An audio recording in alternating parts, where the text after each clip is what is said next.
Hey. Hey. Jami and Marla here, jamiandmarla.love, where we want to talk about and show you some footage from Sundance Film Festival. Yeah, we had a really fun experience at Sundance. We went without any tickets ahead of time, and we stood in line in the waiting list, and we got into all three movies that we were wanting to get into, and one of them was a very significant film on relational stuff. It was a pretty power-packed Really film. good film to see with somebody you're in a relationship with, to kind of have some things to talk about, right? It's very fascinating. It's a 1940s film that director Bart Freunlim was there, and the footage we're going to share with you is from there. It has a lot of, what do they call it when you give it away? Spoilers. Spoilers. Yeah, spoiler alerts So here. just know that after the wedding, we don't know if it'll be named that when it comes out, because oftentimes they will change the name from Sundance if it gets picked up, which I'm sure it will. But Julianne Moore is in it, and she's actually Bart's wife in real life. And then Michelle Williams and Abby Quinn, and they are phenomenal. Oh, it's a fantastic film, and he kind of explains here why he picked it up, this 1940s film, and why he rewrote it and changed this.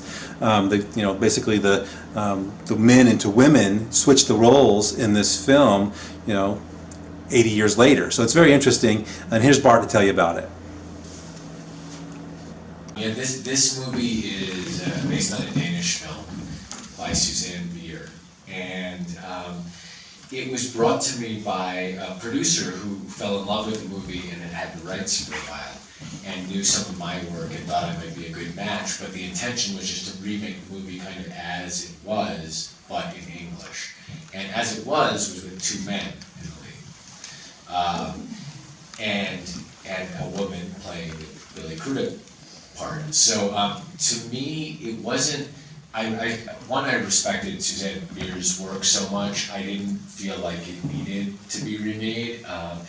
And I was with my wife, who's Julianne Moore, and we were watching the movie, and she saw the scene near the end where now she breaks down, the kind of existential crisis, and that was a man's scene, and it was a little bit different, but it was still very intense, and she was like, I would like to play that role sometime. And so that was the seed of it, and then I started thinking about what it would mean for the narrative, and for the meaning of the movie, but also for the narrative if you were to make the two leads women. And it changed sort of these fundamental things in the narrative of it. Obviously, the main thing being that Michelle Williams' character has to know she's had a baby and give it up for adoption, rather than in the Danish film, Mads Mikkelsen, who plays that part, has just had an affair with his girlfriend, his young girlfriend, and doesn't even know he had a baby, even. So there became a lot more moral complexity to it, and just there was even more baggage, and then it kind of gave it new life for me. And then I took the movie, her movie, and I sat there with it, and I would watch her scenes, and I would think, what's her intention here?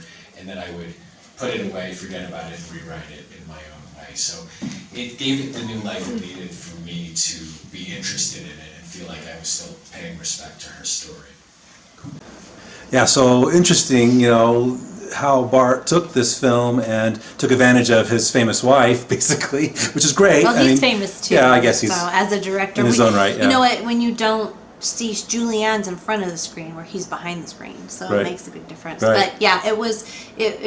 He was seemed like a real quality character person. Right. And so he talks a little more here about working with his wife and what's that like on set. It's kind of an interesting little piece. Here it is.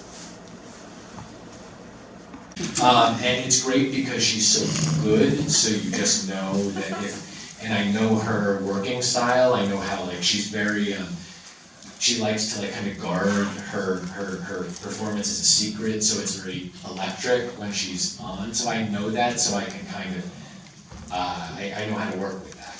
But mainly it's just that she's such a good actor that I know I'm getting the best when I'm working with her. She would say, because I've done these Q&As with her, so I know her answer, that she would say that she loves it because we get to spend time together, and I think as a writer I really speak to her as an actor, but that she absorbs a lot of my attention as a director, and it's harder for her to disconnect and just do her own thing. But for me, it's real.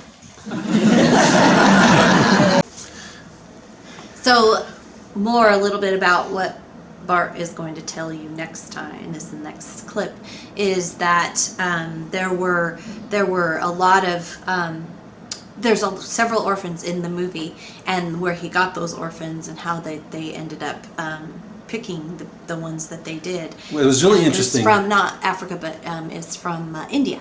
Yes. It's from India. India, I think, is where they ended up. But it was because of the monsoon, right?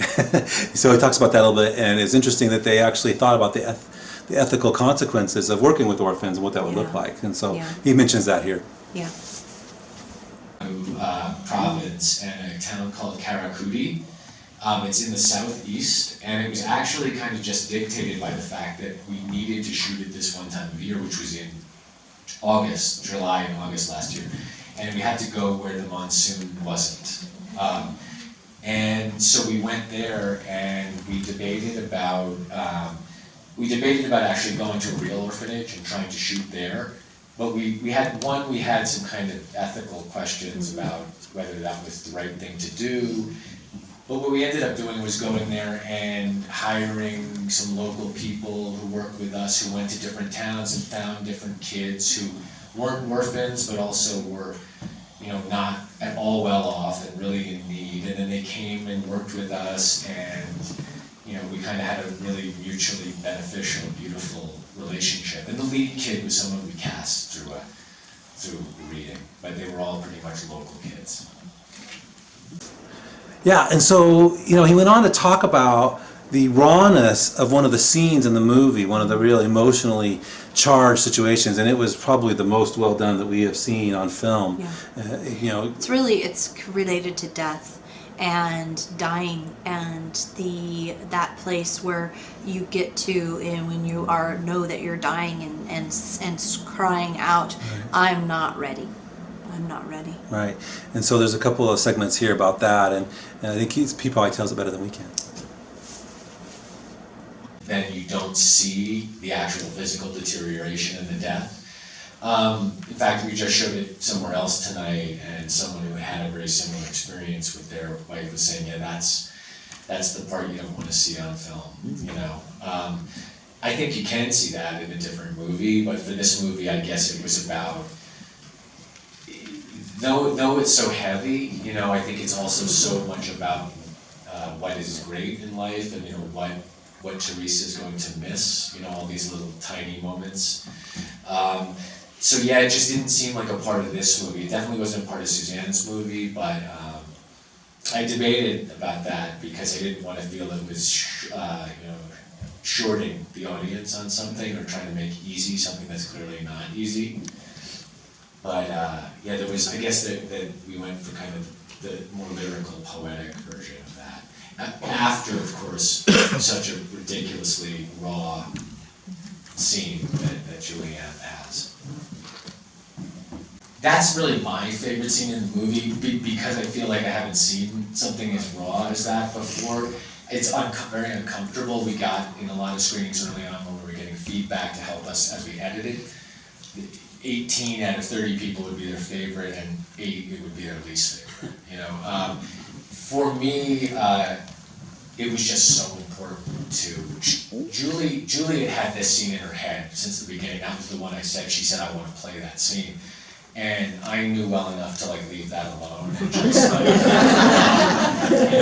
and also I wrote it. It's different the way it's written, so I got to get kind of my existential musings into that scene and where do we go, And when the day we shot it, Julio will tell you that he after the first take pulled his eye out of the eyepiece and it was just dripping. It was full of water. And we did I think 4 or 5 setups of camera setups in that scene, and we did 2 takes of each, and we were just very careful to be efficient, and it was hard. And our daughter, actually, who's 16, was working on the movie as a PA, you remember, and they were like, "Why didn't you go outside?" And she couldn't Julie was so loud during it, she could not get far enough away from the house so she couldn't hear her, so we've traumatized her. in this film, there are so many plot lines.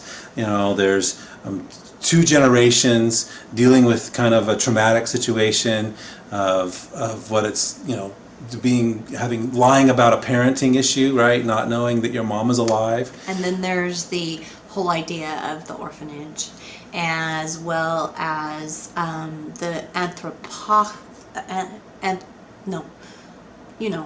when you give not anthropology. Oh, not that. When you give people money, the oh yeah, shoot. We have to redo this one. I know.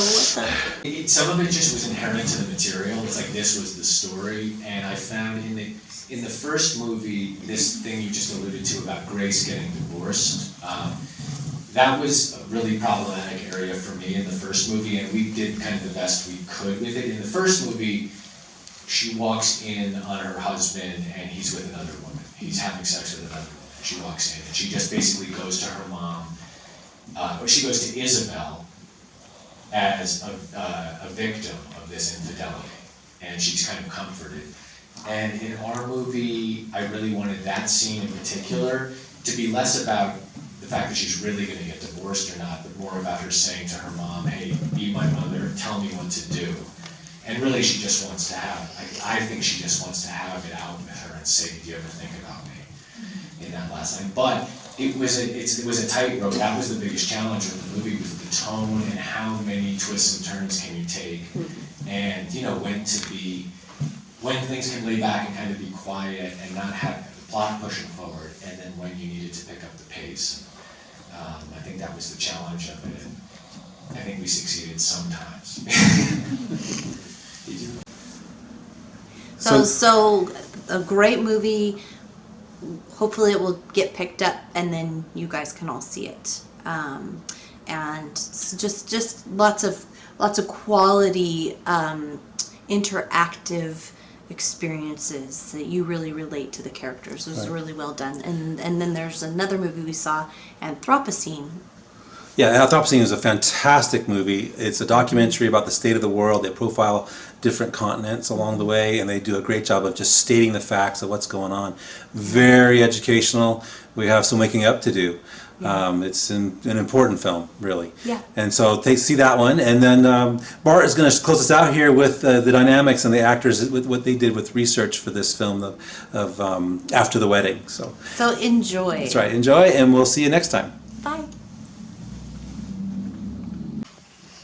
Really things that aren't probably their best selves acting, and they're also heroes all at the same time, because they all have this intention of, they're very like life-affirming characters, I think, and they all have these great intentions, but did these things that are now causing harm. So that was definitely a goal of mine, to keep it very balanced perspective-wise, and especially then once I changed the two leads to women, and having Billy Crudup's role as this kind of not often depicted, father who made this choice to raise his daughter by himself before he met Teresa. So I guess the answer is it was not, that was on my agenda to try to present all these different perspectives, and then Michelle and Julie and Billy all really helped me because they do a ton of research. Like Michelle did a ton of research on what it was like to give up a child and reuniting with and she would bring those layers to it. And Julie did a ton of research on the death and what it means, and being such a controlling character and wanting to control her own death. And then likewise with Billy, so we just all, I wanted to make sure that it held everyone's perspective, and then you would have multiple ways in, and some people would be touched hopefully by this father's devotion to his daughter, and others would go in through Isabel. Yeah. Great job. Yeah. Thank you. Sure. Thanks. Yeah.